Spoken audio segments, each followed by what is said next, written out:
Zen and the Art of Motorcycle Maintenance. An Inquiry into Values by Robert M. Persig.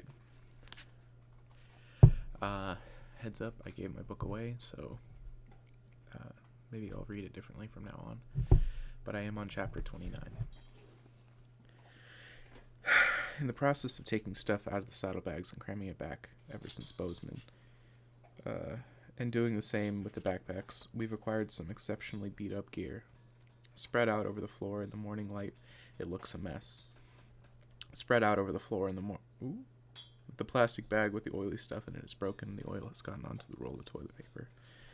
The clothes have been so squashed they look as if they have permanent built-in wrinkles. The soft metal tube of sunburn ointment has burst, leaving white crud all over the machete scabbard and fragments smell everywhere. The tube of ignition grease is burst too. What a mess. In my shirt pocket notebook I write down, buy tackle box for squeezed stuff, and then add do laundry. Then, buy toenail scissors, sunburn cream, ignition grease, chain guard, toilet paper. There's a lot of things to do before checkout time, so I wake up Chris and tell him to get up. We have to do the laundry. At the laundromat, I instruct Chris on how to operate the dryer, start the washing machines, and take off for the other items. I get everything but a chain guard. The parts man says they don't have one and don't expect to get one. Think about riding without the chain guard for what little time is left, but that will throw crud all over and could be dangerous. Also, I don't want to do things with that presumption. That commits me to it. Down the street, I find a welder's sign and enter.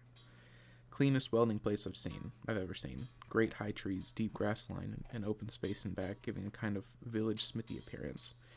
All the tools are hung up with care, everything tidy, but no one is home. I'll come back later. I wheel back and stop for Chris, check the laundry he's put in the dryer, and put along through the cheerful streets looking for a restaurant. Traffic everywhere, alert, well-maintained cars, most of them. West Coast.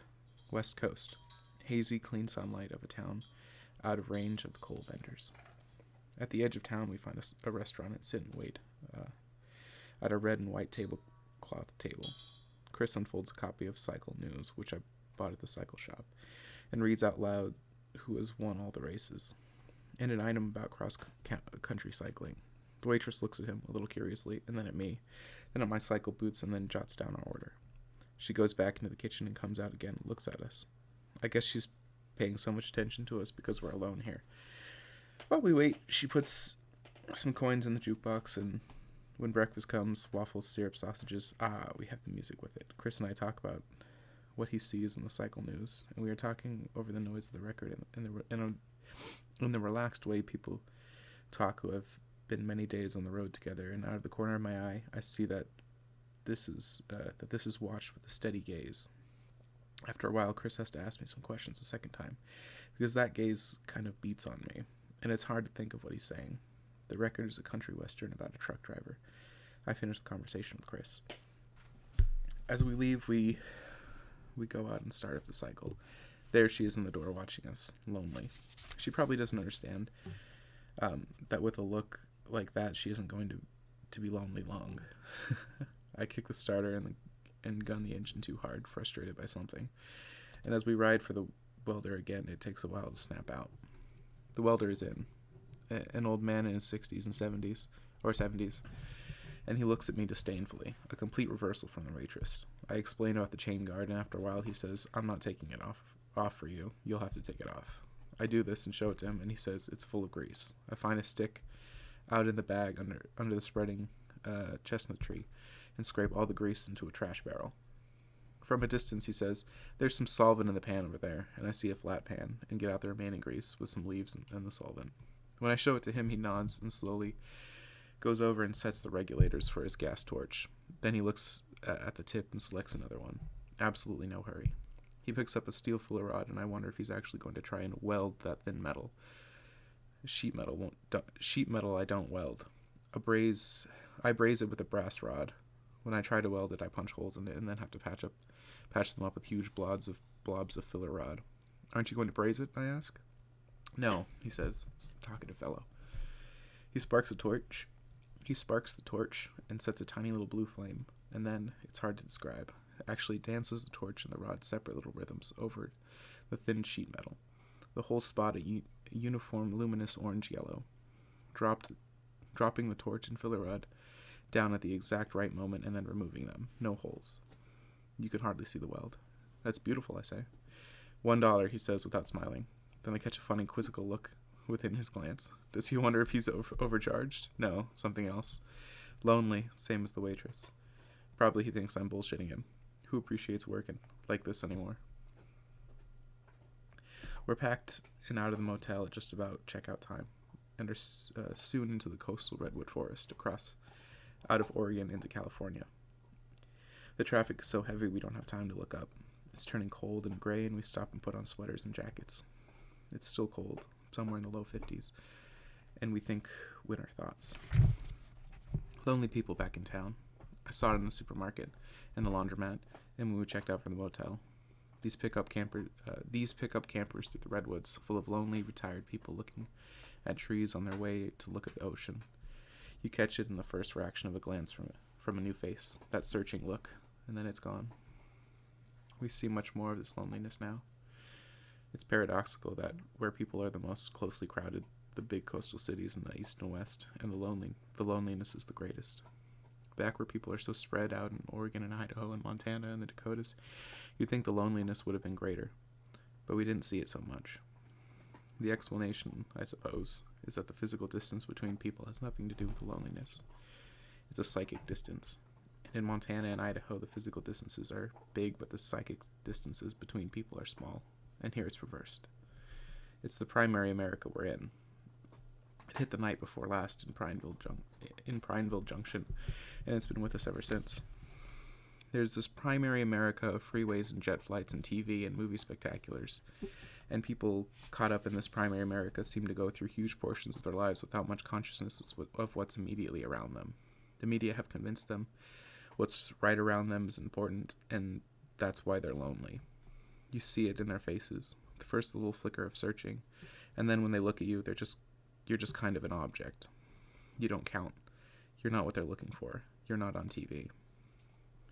But in the secondary America we've been through, of back roads and cinnamon and Chinaman stitches and Appaloosa horses and sweeping mountain ranges and meditative thoughts and kids with pine cones and bumblebees and open sky above us, mile after mile after mile, all through that, what was real, what was around us, dominated.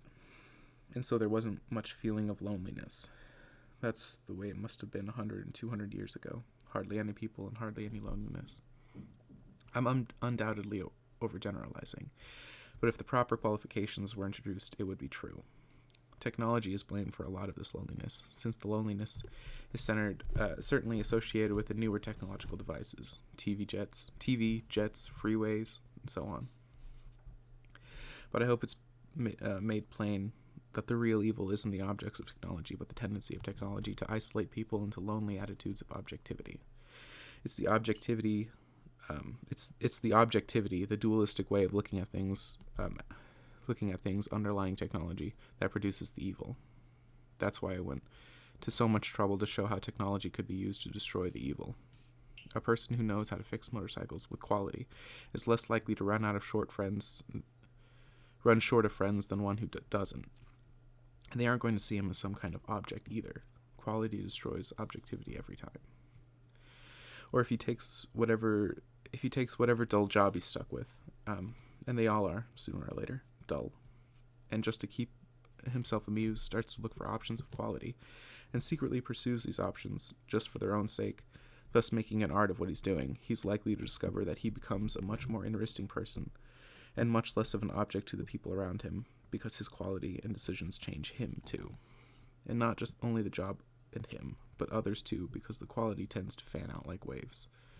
The quality job he didn't think anyone was going to see is seen, and the person who sees it feels a little better because of it, and is likely to pass that feeling on to others. And in that way, the quality tends to keep on going. My personal feeling is that this is how any further improvement of the world will be done, by individuals making quality decisions, and that's all. God, I don't want to have any more enthusiasm for big programs full of social planning, for big masses of people that leave individual quality out. These can be left alone for a while. There's a place for them, but they've got to be built on a foundation of quality within the individuals involved. We've had that individual quality in the past, exploited it as a natural resource without knowing it, and now it's just about depleted. Everyone's just about out of gumption. And I think it's about time to return to the rebuilding of this American resource, individual worth. There are political reactionaries who've been saying something close to this for years. I'm not one of them, but to the extent that they're talking about real individual worth and not just an excuse for giving more money to the rich, they're right. We do need to return to individual integrity, self-reliance, old-fashioned gumption. We really do. I hope that in this Chautauqua some directions have been pointed to. Phaedrus went a different path from the idea of individual personal quality decisions. I think it was a wrong one. But perhaps if I were in his circumstances, I would go this way too. He felt that the solution started with a new philosophy, or he saw it as an even broader than that, a new spiritual rationality, in which the ugliness and the loneliness and the spiritual bleakness of dualistic technological reason would become illogical. Reason was no longer to be value-free. Reason was to be subordinate, logically, to quality. And he was sure that he would find the cause of its not being so And he was sure he would find the cause of its not being so back among...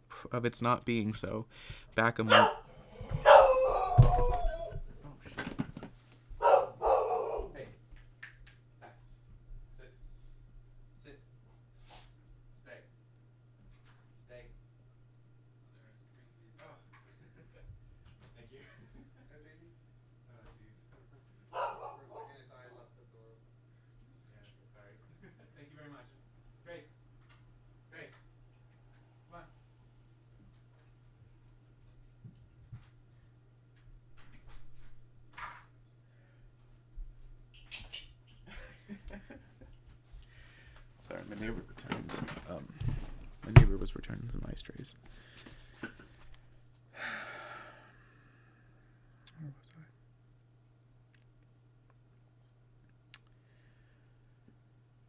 I? I'll just start back here. Okay. Phaedrus went a different path from the idea of individual personal quality decisions. I think it was a wrong one, but perhaps if I were in his circumstances, I would go his way too. He felt that the solution started a new philosophy, or he saw it as even broader than that, a new spiritual rationality in which the ugliness and the loneliness and the spiritual blankness of dualistic technological reason would become illogical. Reason was no longer to be value-free. Reason was to be subordinate, logically, to quality, and he was sure that he would find the cause of its not being so back among the ancient Greeks, whose mythos had endowed our culture with the tendency underlying all the evil of our technology, the tendency to do what is reasonable, even when it isn't any good. That was the root of the whole thing, right there. I said a long time ago that he was in pursuit of the ghost of reason. This is what I meant.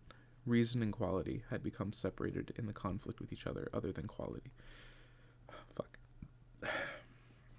Reason and quality had become separated, and the conflict with each other and quality had been forced under, and the reason made supreme somewhere back then. It's begun to rain a little. Not so much we have to stop,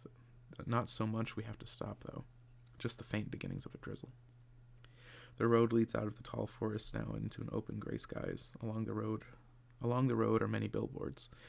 Shenley's in warm painted colors goes on forever, but one gets the feeling that Irma's gives tired, mediocre permanence because of the way the paint is cracked on her side. I have since read Aristotle again, looking for the massive evil that appears in the fragments from Phaedrus, but I have not found it there. What I find in Aristotle is mainly a quite dull collection of generalizations, many of which seem impossible to justify in the light of modern knowledge, whose organization appears extremely poor, and which seems primitive in the way old Greek pottery in museums seems primitive. I'm not sure if I knew a lot more about it. I would see a lot more and not find it primitive at all. But without knowing all that, I can't see that it lives up either to the raves of the great books. Jesus Christ. But without knowing all that, I can see that it lives up either to the raves of the great books group or the rages of Phaedrus. I certainly don't see Aristotle's works as a major source, either positive or negative, of either positive or negative values. But the raves of the great books group are well known and published. Phaedrus's rages aren't, and it becomes part of my obligation to dwell on these. Rhetoric is an art, Aristotle began, because it can be reduced to a rational system of order. That just left Phaedrus aghast, stopped. He'd been prepared to decode messages of great subtlety, systems of great complexity, in order to understand the deeper meaning of Aristotle, claimed by many to be the greatest philosopher of all time. And then to get hit right off straight in the face with an asshole statement like that. It really shook him. He read on. Rhetoric can be subdivided into particular proofs and topics on the one hand, and common proofs on the other. The particular proofs can be subdivided into methods of proof and kinds of proof. The methods of proofs are the artificial proofs and the inartificial proofs. Of the artificial proofs, there are ethical proofs, emotional proofs, and logical proofs. Of the ethical proofs, there are practical wisdom, virtue, and goodwill. The particular methods employing artificial proofs of the ethical kind involving good will require a knowledge of the emotions. And for those who have forgotten what these are, Aristotle provides a list. They are anger, slight, subdivisible into contempt, spite and insolence, mildness, love or friendship, fear, confidence, shame, shamelessness, favor, benevolence, pity, virtuous indignation, envy, emulation, and contempt. Remember the description of the motorcycle given away back in South Dakota? The one which carefully enumerated all the motorcycle parts and functions. Recognize the similarity? Here Phaedrus was convinced. Was the originator of that style of discourse. For page after page, Aristotle went on like this, like some third-rate technical instructor, naming everything, showing the relationships among the things named, cleverly inventing an occasional new relationship among the things named, and then waiting for the bell so we can get on to repeat the lecture of the next class. Between the lines, Phaedrus read no doubts, no sense of awe, only the external smugness of the professional of the professional academician. Did Aristotle really think his students would be better rhetoricians for having learned all these endless names and relationships? And if not, did he really think he was teaching rhetoric? Phaedrus thought that he really did. There was nothing in his style to indicate that Aristotle was ever one to doubt Aristotle. Phaedrus saw that Aristotle was as tremendously satisfied with this neat little stunt of naming and classifying everything. His world began and ended with this stunt. The reason why, if he were not more than 2,000 years dead, he would have gladly rubbed him out as that he saw him as a prototype for the many millions of self-satisfied and truly ignorant teachers throughout history who have smugly and callously killed the creative spirit in their students with this dumb ritual of analysis, this blind rote in eternal naming of things. Walk into any of 100,000 classrooms today and hear the teachers divide and subdivide and interrelate and establish principles and study methods, and what you will hear is the ghost of Aristotle speaking down through the centuries. The desiccating, lifeless voice of dualistic reason. The sessions on Aristotle were round and enormous wooden an enormous wooden round table. You know what, fucking Robert Persig, you are so fucking smart, but some of your sentences, dude, need some work, bro. The sessions on Aristotle were I think you mean around an enormous wooden round table, and I think what you meant to say, like a better way to say that might be like the sessions on Aristotle were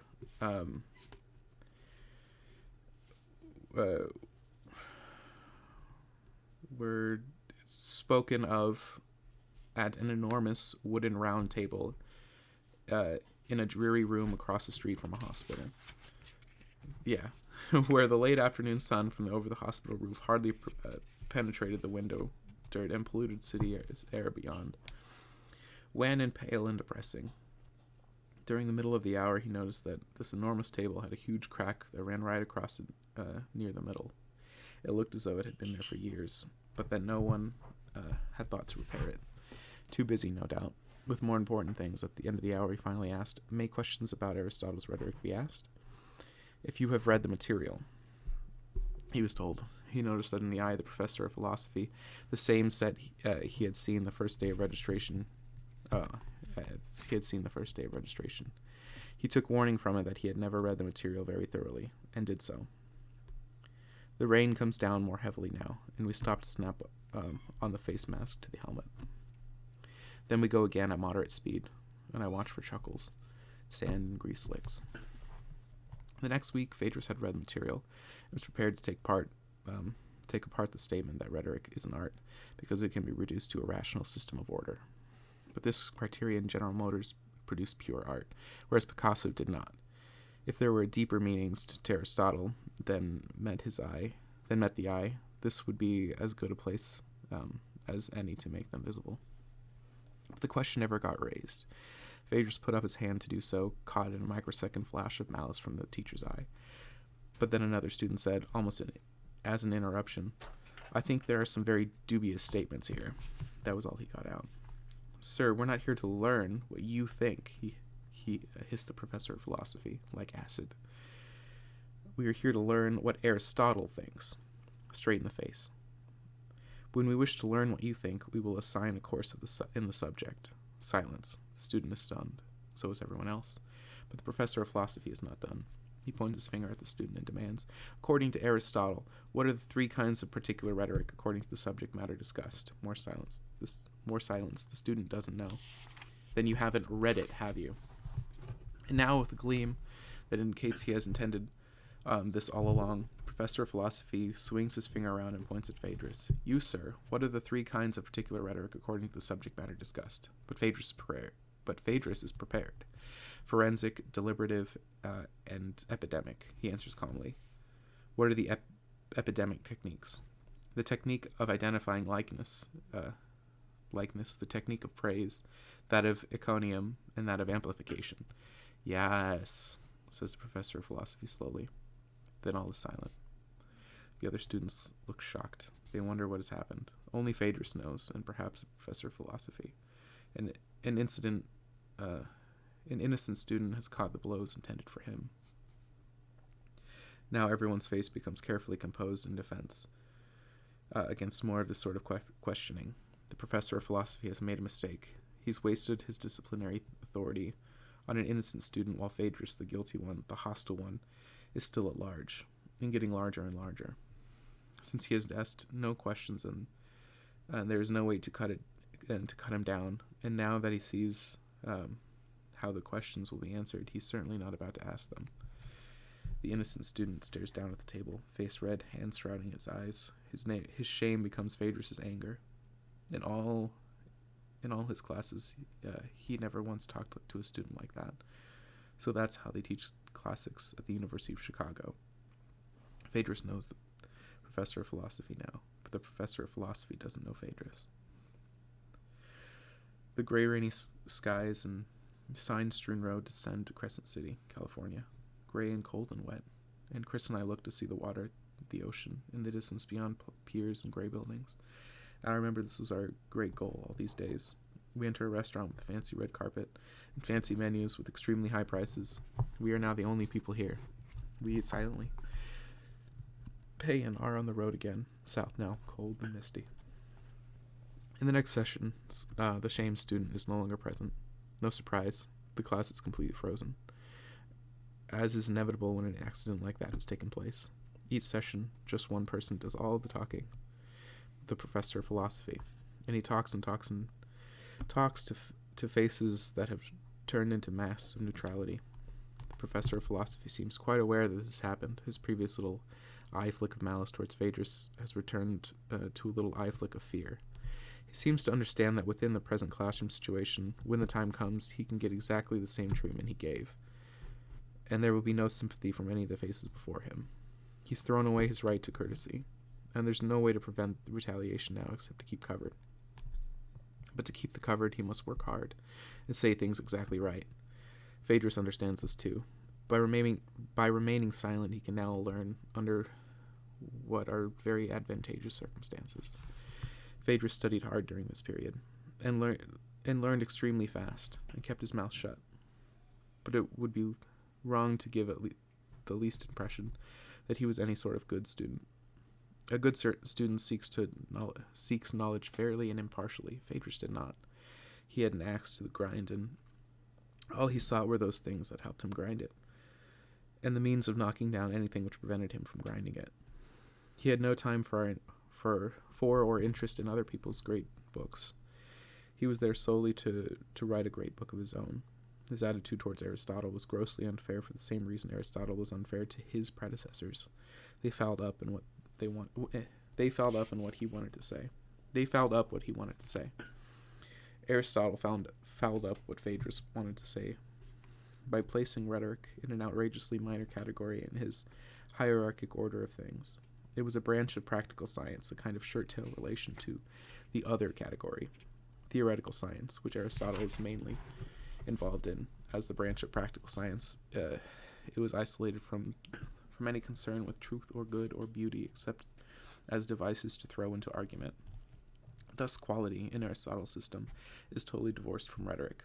This contempt for rhetoric, combined with Aristotle's own atrocious quality of rhetoric, so completely alienated Phaedrus that he couldn't read anything Aristotle said without seeking ways to despise it and attack it. This was no problem. Aristotle has always been eminently attackable and eminently attacked throughout history, and shooting down Aristotle's patent absurdities, like shooting fish in a barrel, didn't afford much satisfaction. If he hadn't been so partial, Phaedrus might have learned some valuable Aristotelian techniques of bootstrapping oneself into new areas of knowledge, which was that the committee was really set up for. But if he hadn't been so partial in a search for a place to launch his work on quality, he wouldn't have been there in the first place. So it really didn't have any chance to work out at all. The professor of philosophy lectured, and Phaedrus listened to both the classic form of romantic surface of what was said. The professor of philosophy seemed most ill at ease on the subject of dialectic, although Phaedrus couldn't figure out why in terms of classic form. His growing romantic sensitivity told him he was on the scent of something, a quarry. Dialectic, eh? Aristotle's book had begun with it, and most mystifying of all, rhetoric is a counterpart of dialectic. It had said as if it were of the greatest importance, yet why this was so important was never explained. It was followed with a number of other disjointed statements, which gave the impression that a great deal had been left out, or the material had been assembled wrongly, or the printer had left something out, because no matter how many times he read it, nothing gelled. The only thing that was clear was that Aristotle was very much concerned about the relation of rhetoric to dialectic. To Phaedrus's ear, the same ill ease he had observed in the professor of philosophy appeared here. The professor of philosophy had defined dialectic, and Phaedrus had listened carefully, but it was in one ear out the other, a characteristic that philosophic statements often have when something is left out. In a later class, another student who seemed to be having the same trouble asked the professor of philosophy to redefine dialectic, and this time the professor had glanced at Phaedrus with another quick flicker of fear and became very edgy. Phaedrus began to wonder if dialectic had some special meaning that made it a fulcrum word, one that can shift the balance of an argument depending on how it's placed. It was. Dialectic generally means of the nature of the dialogue, which is a conversation between two persons. Nowadays it means logical argumentation. It involves a technique of cross-examination by which truth is arrived at. It's the mode of discourse of Socrates and the dialogues of Plato. Plato believed that the dialectic was a sole method by which truth was arrived at, the only one. That's why it's a fulcrum word. Aristotle attacked this belief, saying that the dialectic was only suitable for some purposes, to inquire into men's beliefs, to arrive at truths about eternal forms of things, known as ideas, which were fixed and unchanging and constituted reality for Plato. Aristotle said there was also the method of science, or physical method, which observes physical facts and arrives at truths about substances, which undergo change. This duality of form and substance and the scientific method of arriving at facts about substances were central to Aristotle's philosophy. Thus, the dethronement of dialectic from what Socrates and Plato held it to be was absolutely essential for Aristotle. The dialectic was and still is a fulcrum word. Phaedrus guessed that Aristotle's diminution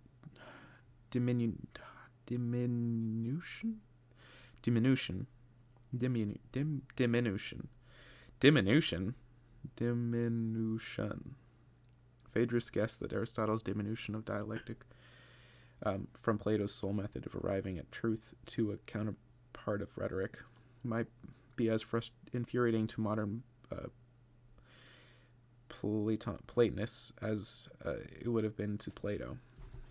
Since a professor of philosophy didn't know what Phaedrus's position was, this was what was making him edgy. He might be afraid that Phaedrus, the Platonist, was going to jump him. If so, then he certainly had nothing to worry about. Phaedrus wasn't insulted that dialectic had been brought down to the level of rhetoric. It was outraged that rhetoric had been brought down to the level of dialectic. Such was the confusion at the time. The person to clear all this up, of course, was Plato, and fortunately he was the next to appear in the round table with a crack running across the middle of it, in the dim, dreary room across from their hospital building in South Chicago. We follow our coast now, cold, wet, and depressed. The rain was let up temporarily, but the sky shows no hope. At one point I see a beach and some people walking on it in the wet sand. I'm tired, and so I stop. As he gets off, Chris says, "What are we stopping for?" "I'm tired," I say. The wind blows cold off the ocean where it has formed dunes, now wet and dark from the rain that must just have ended here. I find a place to lie down, and this makes me a little warmer. I don't sleep, though. A little girl appears over the top of the dune, looking as though she wants me to come and play, and after a while she goes away. In time, Chris comes back and wants to go. He says he has found some funny plants out in the rocks that have feelers which pull in when you touch them, and I go and see between the rises of waves on the rocks that they are sea anemones, which are not plants but animals, and I tell him that the tentacles can paralyze small fish, and the tide must be all the way out or we wouldn't see these, I say. From the corner of my eye, I see a little girl on the other side of the rocks as she has picked up a starfish. Her parents are carrying some starfish too. We get on the motorcycle and move south. Sometimes the rain gets heavy and I snap on the bubble, so it doesn't sting my face. But I don't like this and take it off when the rain dies away. We should reach Arcata before dark, and I don't want to go too fast on this wet road. I think it was Coleridge who said that everyone is either a Platonist or an Aristotelian. People who can't understand Aristotle's endless specificity of detail are natural lovers of Plato's soaring generalities. People who can't stand the eternal, lofty idealism of Plato become the down-to-earth facts of Aristotle. Plato is the essential Buddha seeker who appears again and again in each generation, moving onward and upward toward the one. Aristotle, in the eternal motorcycle mechanic, prefers the many. I myself am pretty much an Aristotelian in this sense, preferring to find the Buddha and the quality of facts around me. But Phaedrus was clearly a Platonist by temperament. And when the classes shift to Plato, he was greatly relieved. His quality and Plato's good are so similar that if it hadn't been for some notes Phaedrus left, I might have thought they were identical. But he denied it, and in time I came to see how important this denial was. The course in the analysis of ideas and study of methods was not concerned with Plato's notion of the good, however it was concerned with Plato's notion of rhetoric. Rhetoric, Plato spells out very clearly, is in no way connected with the good. Rhetoric is the bad, the people Plato hates most, next to tyrants or rhetoricians. The first of the Platonic dialogues assigned as the Georgias, and Phaedrus has a sense of having arrived. This is at last where he wants to be. All along he has had a feeling of being swept forward by forces he doesn't understand. Messianic forces. October has come and gone. Days have never become phantasmal and incoherent except in terms of quality. Nothing matters except that he has a new shattering and world-shaking truth about to be born. And like it or not, the world is morally obligated to accept it. In the dialogue, Georges is the name of a sophist whom Socrates cross-examines. Socrates knows very well that Georges does for a living what Georges does for a living and how he does it. But he starts his 20 questions dialectic by asking Georges what rhetoric is concerned. Georges answers that it is concerned with discourse. In answer to another question, he says that its end is to persuade. In answer to another question, he says its place is in the law, courts, and other assemblies. And in answer to still another question, he says its subject is the just and unjust. All this which is simply George's description of what people called sophists have tended to do, now becomes subtly rendered by Socrates' dialectic into something else.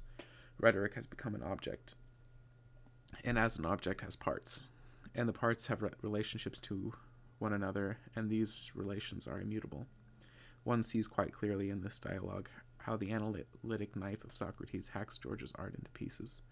What is even more important, one sees that the pieces are the basis of Aristotle's art of rhetoric. Socrates has been one of Phaedrus' childhood heroes, and it's shocked and angered him to see his dialogue taking place.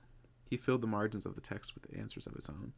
These must have frustrated him greatly, because there is no way of knowing how the dialogue would have gone if these answers had been made.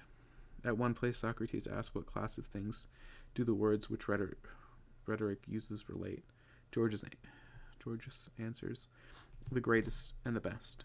Phaedrus, no doubt recognizing quality in the answer, has written true in the margin, but Socrates responds that this answer is ambiguous. He's still in the dark. Liar, writes Phaedrus in the margin, and he cross-references a page in another dialogue where Socrates makes it clear that he could not have been in the dark. Socrates is not using dialectic to understand rhetoric, he is using it to destroy it, or at least bring it to disrepute.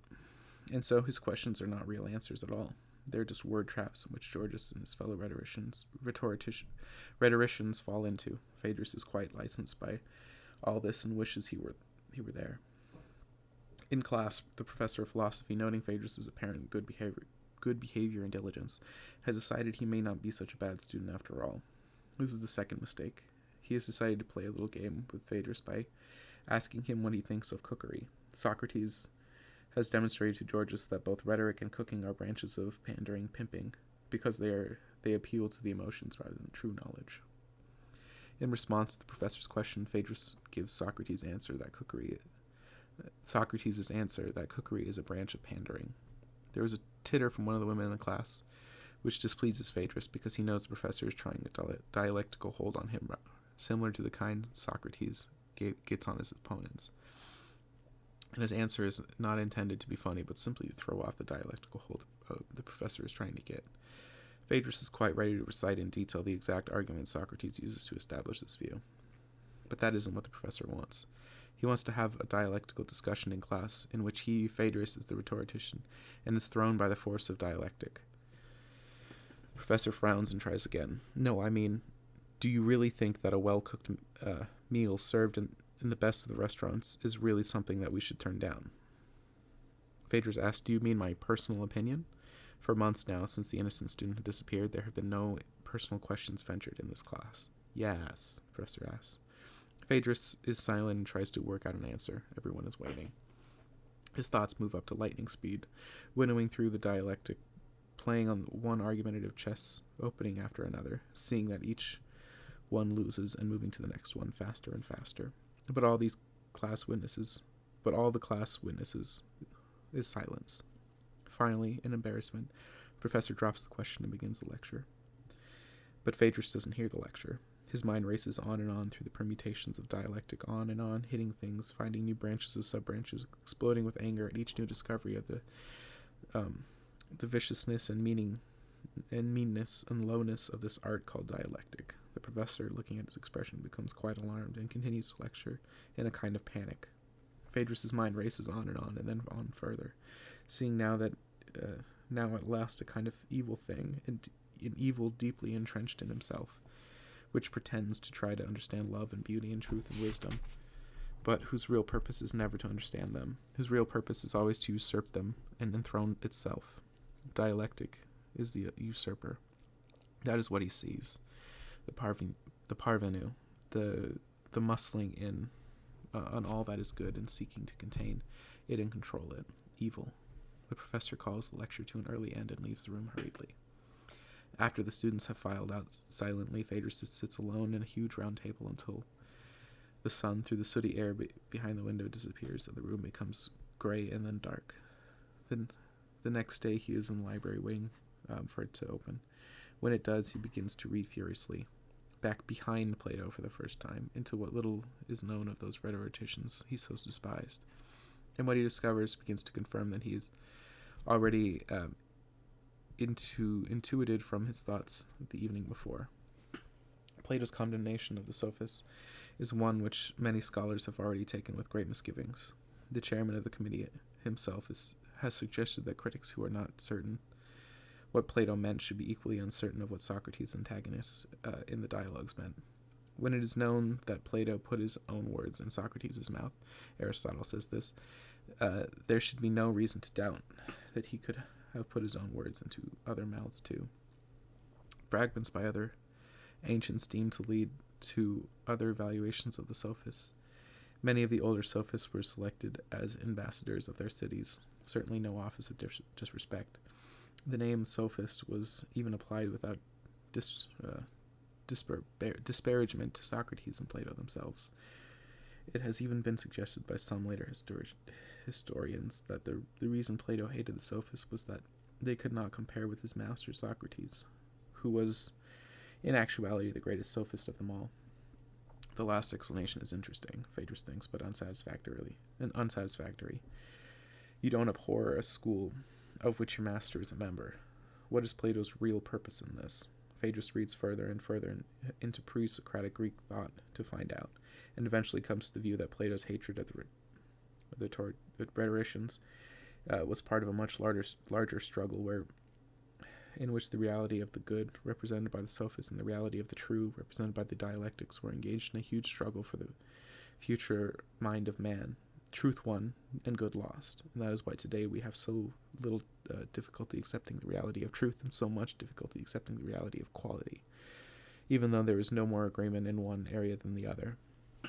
To understand how Phaedrus arrives at this requires some explanation.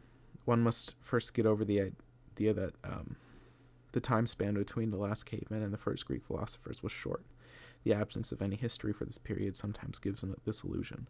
But before the Greek philosophers arrived in the scene, for a period of at least 5 times all our recorded history since the Greek philosophers, there existed civilizations in an advanced state of development. They had villages and cities, vehicles, houses, marketplaces, bounded fields, agricultural implements, and domestic animals, and led a life quite as rich and varied as that in most rural areas of the world today. Unlike people in those areas today, they saw no reason to write it all down, or if they did, they wrote it on materials that have never been found. Thus, we know nothing about them. The Dark Ages were merely a resumption of a natural way of life that had been momentarily interrupted by the Greeks. Early Greek philosophy represented the first conscious search for what was imperishable in the affairs of men. Up to then, what was imperishable was within the domain of the gods, the myths, but now, as a result of the growing impartiality of the Greeks to the world around them, there was an increasing power of abstraction which permitted them to regard the old Greek mythos not as revealed truth, but as imaginative creations of art. This consciousness, which had never existed anywhere before in the world, spelled a whole new level of transcendence for the Greek civilization. But the mythos goes on, and that which destroys the old mythos becomes new mythos, and the new mythos under the first Ionian philosophers became transmuted into philosophy, which enshrined permanence in a new way. Permanence was no longer the exclusive domain of the immortal gods. It was also to be found within the immortal principles of which our current law of gravity has become one. The immortal principle was first called water by Thales. Anaximanders called it air. Pythagoreans called it number, and were thus the first to see the immortal principle as something non-material. Heraclitus called the immortal principle fire and introduced change as part of the principle. He said the world exists as a conflict and tension of opposites. He said there is a one, and there is a many, and there is and the one is the universal law in which is immanent in all things. Anaxagoras was the first to identify the one as nous, meaning mind. Parmenides made it clear for the first time that the immortal principle, the one truth, God, is separate from appearance and from opinion, and from the importance of this separation and its effect upon subsequent history cannot be overstated. It's here that the classic mind for the first time took leave of its romantic origins and said, the good of the true are not necessarily the same. The good and the true are not necessarily the same, and goes its separate way. Anaxagoras and Parmenides had a listener named Socrates, who carried their ideas into full fruition. What is essential to understand at this point is that until now there was no such thing as mind and matter, subject and object, form and substance. Those divisions are just dialectical inventions that came later.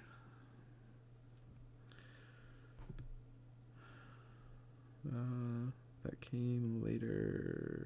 modern mind sometimes tends to balk at the thought of these dichotomies being inventions and says, well, the divisions were there for the Greeks to discover. What you have to say is, where were they? Point to them. And the modern mind gets a little confused and wonders what all this is about anyway, and still believes the divisions were there. But they weren't. As Phaedrus said, they were just ghosts, immortal gods of the modern mythos, which appear to us and to be real because they are in that mythos. But in reality, there is much artistic creation as the anthropomorphic gods they replaced. The pre-Socratic philosophers mentioned so far that all sought to establish a universal, immortal principle in the external world they found around them. Their common effort united them into a group that may be called cosmologists. They agreed that such a principle existed, but their disagreements as to what it seemed, but they all agreed that such a principle existed, but their disagreements as to what it was seemed irresolvable. The followers of Heraclitus insisted that the immortal principle was change and motion, but Parmenides' disciple Zeno proved through a series of paradoxes that any perception of motion and change is illusory. Reality had to be motionless. The resolution of the arguments of the cosmologists came from a new direction entirely, from a group Phaedrus seemed to feel were early humanists. They were teachers, but they sought to teach. Well, what they sought to teach was not principles, but beliefs of men. Their object was not any single absolute truth, but the improvement of men. All principles, all truths are relative, they say. Man is a measure of all things. These were the famous teachers of wisdom and sophists of ancient Greece. To Phaedrus, this backlight from the conflict between sophists and cosmologists adds an entirely new dimension to the dialogues of Plato. Socrates is not just expounding noble ideas in a vacuum. He is in the middle of a war between those who think the truth is absolute and those who think the truth is relative. He is fighting that war with everything he has, and the sophists are the enemy.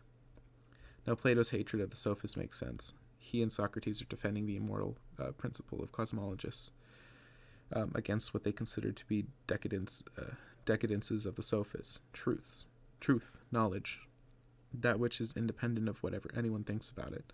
The ideal that Socrates died for, the ideal that Greece alone possesses for the first time in the history of the world, is still a very fragile thing. It can disappear completely. Plato abhors and damns the sophists without restraint, not because they are low and immoral people. They are obviously much lower and more immoral people in Greece. He completely ignores. He damns them because they threaten mankind's first beginning grasp of the idea of truth. That's what it is all about.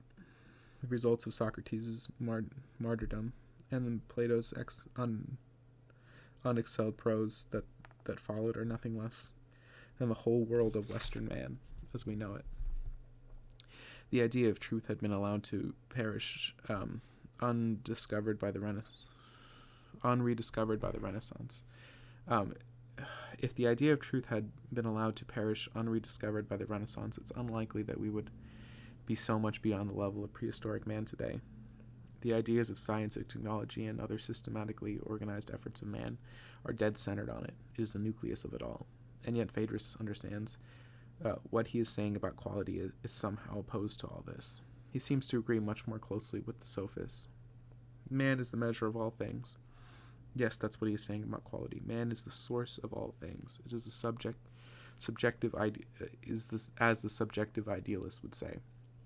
Nor is the passive observer of all things, as the objective idealist and materialist would say. The quality which creates the world emerges a relationship between man and his experience. He is a participant in the creation of all things, the measure of all things. It fits. And they taught rhetoric. That fits. The one thing that doesn't fit, what he says is what Plato said about the Sophists, is their profession of teaching virtue. All accounts indicate that this was absolutely central to their teaching. But how are you going to teach virtue if you teach relativity of all ethical ideas? Virtue, if it implies anything at all, implies an ethical absolute. A person whose idea of what is proper varies from day to day and can be admired for his broad-mindedness, but not for his virtue. Not, at least, as Phaedrus understands the world, and how could they get virtue out of rhetoric? This has never been explained anywhere. Something is missing. His search for it takes him through a number of histories of ancient Greece, which as usual he reads detective style, looking only for facts that may help him, and discarding all those that don't fit. And he's reading H.D.F. Keto's The Greeks, a blue and white paperback which he bought for 50 cents, and has reached a passage that describes the very soul of the Homeric hero, a legendary figure of pre-decadent, pre-Socratic Greece. A flash of illumination that follows these pages is so intense that the heroes are never erased, and I can see them with little effort of recall. The Iliad is the story of the siege of Troy, which will fall in the dust, and of its defenders who will be killed in battle. The wife of Hector, the leader, says to him, "Your strength will be your destruction, and you have no pity for your infant son or your unhappy wife who will soon be your widow. For soon the Achaeans will set upon you and kill you, and if I lose, it would be better for me to die." Her husband replies, "Well, I do know this. I am sure of it. That day is coming when the holy city of Troy will perish, and Priam, the people of wealthy Priam, the people of wealthy Priam. But my grief is not so much for the Trojans, nor for Hecuba herself, nor for Priam the king, nor for many noble brothers, who will be slain by the foe and will lie in the dust. As for you, when one of the bronze-clad Achaeans will carry you away in tears and end your days of freedom. Then you may live in Argos, and work at the loom in another woman's house, or perhaps carry water for a woman in Messene or Hyperia.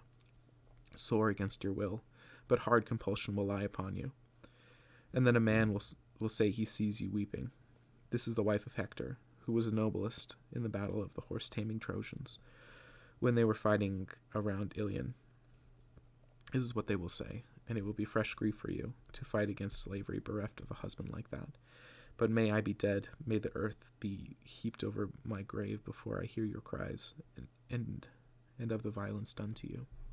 So spake shining Hector, and held out his arms to his son, but the child screamed and shrank back into the bosom of well-girded nurse, for he took fright at the sight of his dear father, at the bronze and the crest of the horsehair which he saw swaying terribly from the top of his helmet. His father laughed aloud, and his lady mother too. At once shining Hector took the helmet off his head and laid it on the ground. And when he had kissed his dear son and dandled him on his arms, he prayed to Zeus and the other gods, grant that this my son may be, as I am, most glorious among the Trojans, and a man of might, and greatly rule in Ilion. And may they say, as he returns from war, he is far better than his father.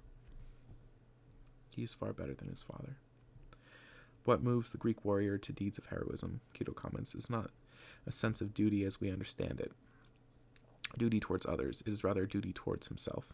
He strives after that which we translate virtue, but is in Greek arete, excellence. We shall have much to say about arete. It runs through Greek life. There, Phaedrus thinks, is a definition of quality that had existed 1,000 years before the dialecticians, ever thought to put it to word traps.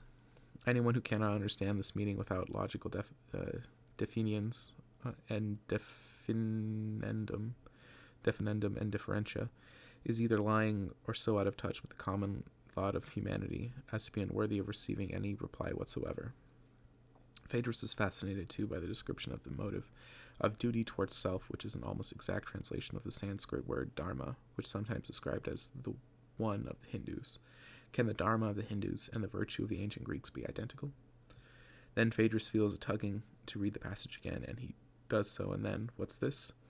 That which we translate virtue, but is in Greek excellence. Lightning hits. Quality, virtue, dharma.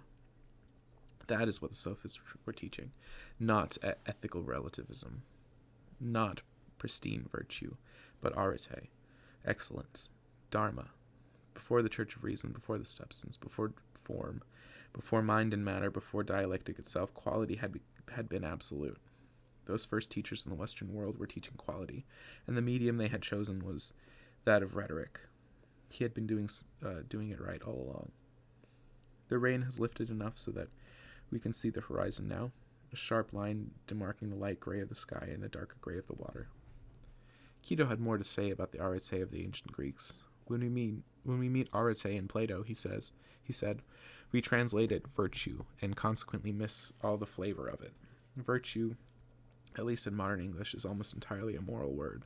Arete, on the other hand, is used differently than in all the categories and simply means excellence. Excuse me, sorry. Thus, the hero of the Odyssey is a great fighter, a wily schemer, a ready speaker, a man of stout heart and broad wisdom, who knows he must endure without too much complaining what the gods send, and he can both build and sail a boat, drive a furrow as straight as anyone, beat a young braggart at throwing the discus, challenge the Phaeacian youth at boxing, wrestling, or running, flay, skin, cut up, and cook an ox, and be moved to tears by a song. He is in fact an excellent all-rounder. He has surpassing arete.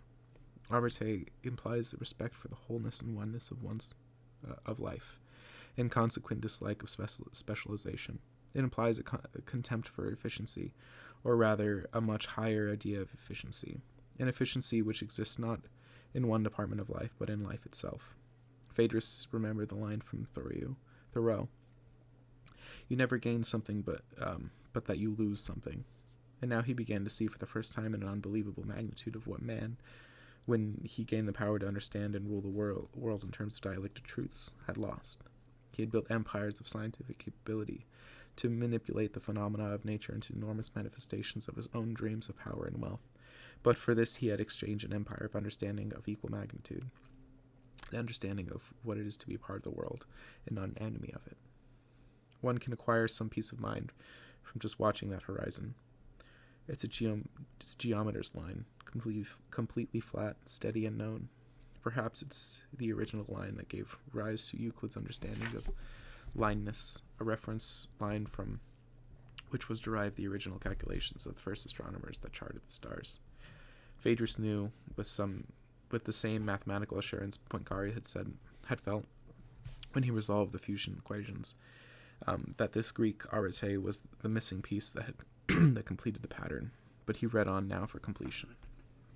The halo around the heads of Plato and Socrates is now gone.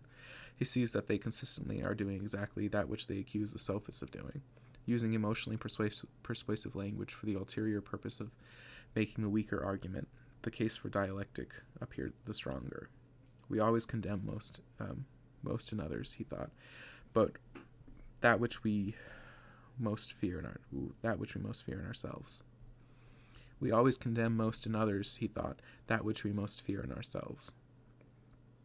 But why? Phaedrus wondered. Why destroy Arete?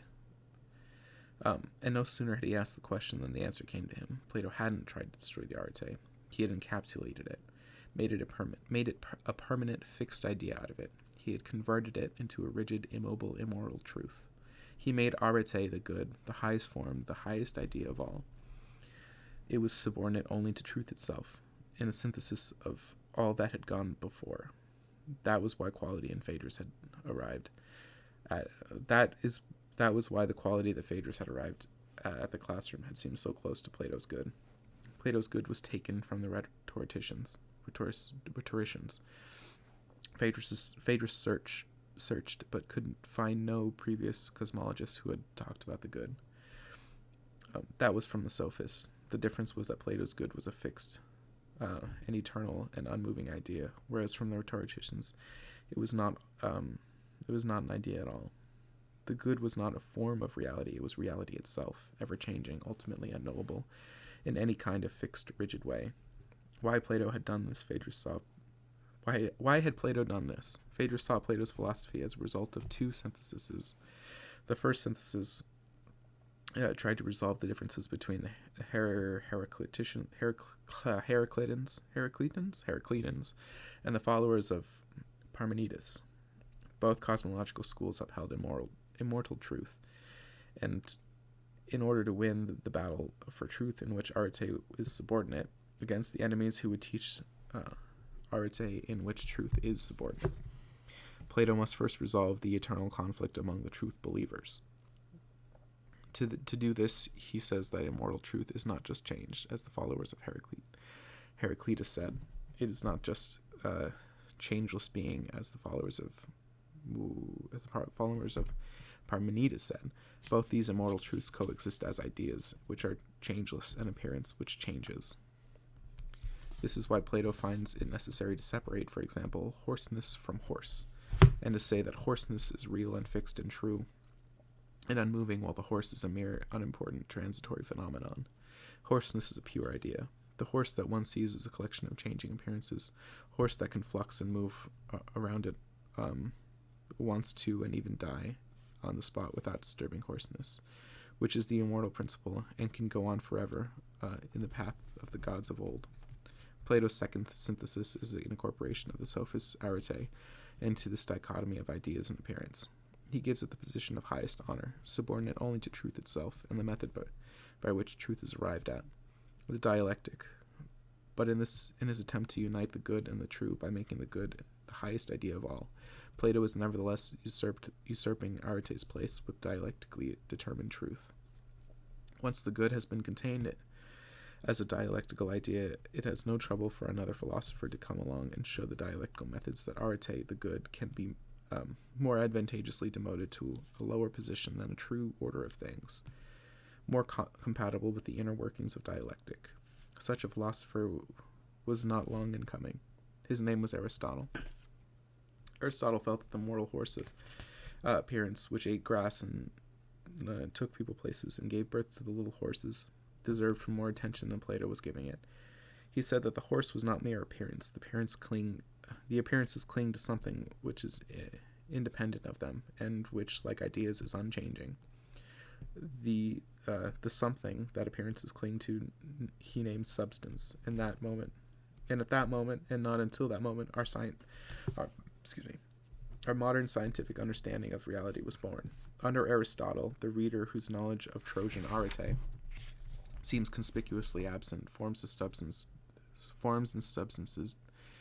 substances dominate all.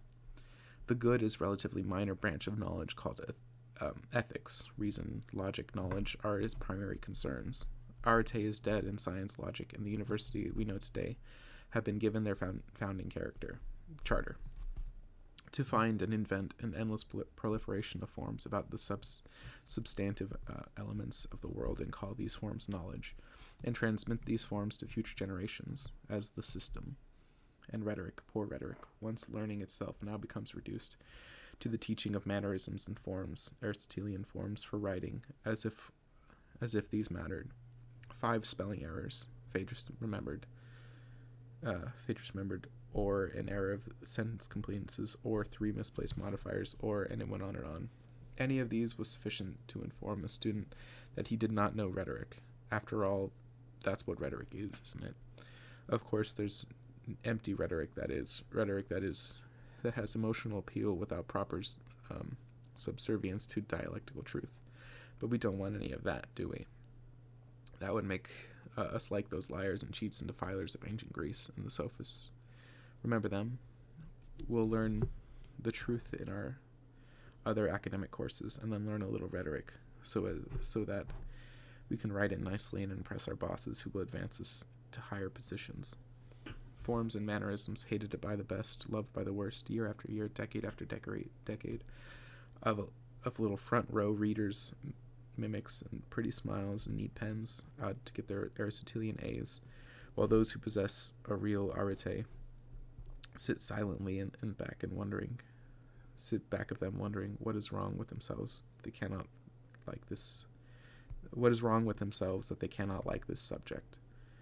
And today, in those few universities that bother to teach classic ethics anymore, students, following the lead of Aristotle and Plato, endlessly play around with the question that in ancient Greece never needed to be asked, what is the good, and how do we define it? Since different people have defined it differently. Now how can we know there is any good? Some people say that the good is found in happiness, but how do we know what happiness is, and how can happiness be defined? Happiness and good are not objective terms. We cannot deal with them scientifically, and since they aren't subjective, they just exist in your mind. So if you want to be happy, just change your mind. Ha ha ha ha ha. Aristotelian ethics, Aristotelian definitions, Aristotelian logic, Aristotelian forms, Aristotelian substances, Aristotelian rhetoric, Aristotelian laughter, ha ha ha ha ha. The bones of the Sophists long ago turned to dust, and what they said turned to dust, and with them the dust was buried under the rubble of declining Athens, through its fall of the Macedonia, through its decline and fall. Through the decline and death of ancient Rome and Byzantium, and the Ottoman Empire and the modern states, buried so deep that with such ceremoniousness and such unction and such evil that only a madman centuries later could discover the clues needed to uncover them, and see with horror what had been done. The road has become so dark, I have to turn my headlight now to follow. The road has become so dark, I have to turn on my headlight now to follow it through these mists and rain. And chapter 30. Oh, next is chapter 30.